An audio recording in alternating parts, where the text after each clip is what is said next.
নমস্কার, আদাব নেবেন। আমি কৌশল্যা রানী রায়, গ্রাম ইয়াকুবপুর কনপাড়া, সালামদর ঠাকুরগাঁ, সদর ঠাকুরগাঁ।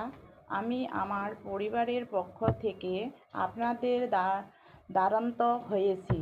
গেল 5/10/2025 তারিখে একটি ঘটনাকে সম্পূর্ণ মিথ্যা বানোয়াটভাবে সাজিয়ে আমার স্বামী অটল রায় ও শ্বশুর মোহিনী রায়কে অভিযুক্ত করে সদর থানায় একটি মামলা করা হয়। উক্ত মামলাটি করে সদর উপজেলা রায়পুর ইউনিয়নের সুভাষচন্দ্র রায়ের মেয়ে বেলি রানী যে অভিযোগটি করেছে তা সম্পূর্ণ মিথ্যা।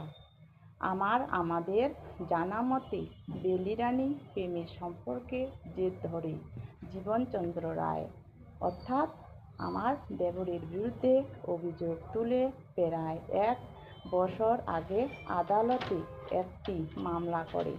সেই মামলা এখনও চলমান।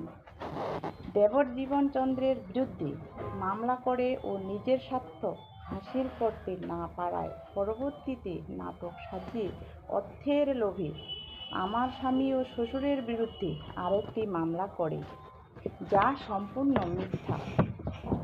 আমার স্বামী শ্বশুর দুজনেই কৃষক। মামলা করার কারণে তারা আজ বাড়ি ছাড়া।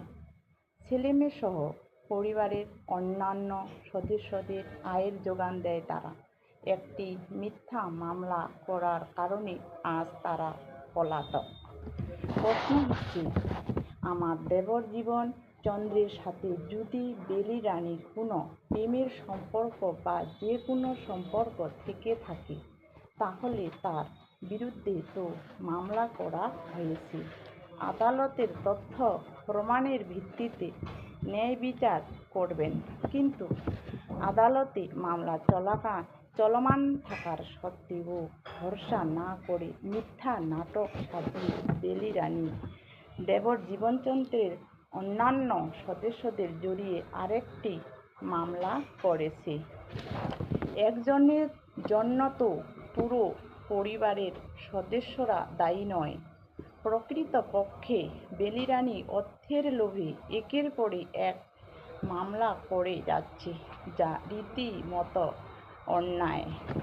অতএব আপনাদের মাধ্যমে ঠাকুরগাঁ পুলিশ প্রশাসন, জেলা প্রশাসন, বিচারক বিভাগের কাছে আমি ও আমার পরিবারের পক্ষ থেকে প্রার্থনা করছি, অন্যায়ভাবে মিথ্যা মামলাটি খারিজ করে স্বামী অটলচন্দ্র ও শ্বশুর মোহিনীচন্দ্রকে মুক্তি দিন।